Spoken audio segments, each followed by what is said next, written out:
अयोध्या के राजा दशरथ, उनकी 3 पत्नियां और उनसे होने वाले 4 पुत्रों का नाम राम, लक्ष्मण, भरत, शत्रुघ्न बारे में आप सभी जानते हैं। लेकिन भगवान श्री राम की बड़ी बहन के बारे में हर किसी को नहीं पता। वाल्मीकि रामायण में राम की बहन शांता के बारे में जानकारी नहीं है, लेकिन दक्षिण पुराण भगवान राम की बहन शांता का इतिहास जरूर मिलता है। भगवान राम की बहन शांता का यह सच है कि शांता राम की बड़ी बहन और माता कौशल्या की बेटी थी। वह बहुत सुंदर थी और हर एक कार्य में निपुण थी। शास्त्र से लेकर पाक कला तक एकदम परंपरागत थी। की बहन थी रानी वर्षिणी, जिनका विवाह अंग देश के राजा रोमपद के साथ हुआ था। दुर्भाग्य की बात है कि किसी कारणों से उन्हें कोई भी संतान न हो सकी। एक दिन वर्षिणी राजा रोमपद के साथ कौशल्या से मिलने आई।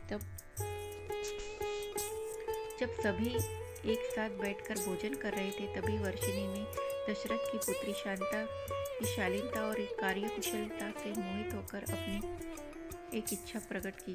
वर्षिणी ने कहा, वैसे तो मेरी कोई संतान नहीं है, लेकिन मेरी इच्छा है कि शांता की तरह मेरी एक पुत्री हो। वर्षिणी की इस बात पर राजा दशरथ ने उन्हें शांता को गोद देने का वचन दे दिया। इस प्रकार राजकुमारी शांता अंग देश के राजा रोमपद की पुत्री बन जाती है। एक दिन राजा रोमपद किसी काम में इतने खोए थे कि उनकी चौखट पे आए ब्राह्मण की आवाज़ उन्हें सुनाई नहीं देती है। फलस्वरूप ब्राह्मण को खाली हाथ वापस लौटना पड़ता है। देवराज इंद्र को राजा रोमपद द्वारा किया गया ब्राह्मण का अपमान यह जरा भी रास नहीं आता। वह अंग देश में वर्षा न करने का निश्चय कर लेते हैं। ऐसे में बिना वर्षा अंग देश सूखा पड़ जाता है। इस वजह से अकाल की स्थिति पैदा हो जाती है। इस समस्या से उबरने के लिए राजा रोमपद ऋषि श्रंग के पास जाते हैं। उनसे इस समस्या का उपाय पूछते हैं। ऋषि राजा को यज्ञ करने की सलाह देते, जिससे रूठे इंद्रदेव को मनाया जा सके। राजा रोमपद ऐसा ही करते हैं और यज्ञ के बाद अंग देश में पुनर्वर्षा होती है। इससे अंग देश में आई समस्या का अंत होता है।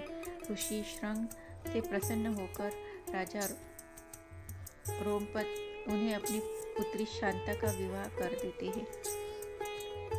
शांता के बाद राजा दशरथ की कोई संतान नहीं थी। इसके लिए वह बहुत चिंतित थे। इसी कारण वह ऋषि श्रंग के पास जाते हैं। ऋषि श्रंग उन्हें कामाक्षी यज्ञ करने की सलाह देते। ऋषि के कहे अनुसार राजा दशरथ कामाक्षी यज्ञ संपन्न करते हैं और प्रसाद के रूप में खीर बनवाते हैं।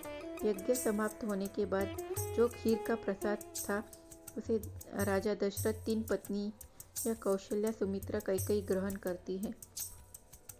कामाक्षी यज्ञ के प्रताप से रानी कौशल्या को पुत्र के रूप में राम, कैकेयी को भरत, सुमित्रा को लक्ष्मण, शत्रुघ्न की प्राप्ति होती है। चारों पुत्रों को अपनी बहन शांता के बारे में कुछ भी मालूम नहीं होता।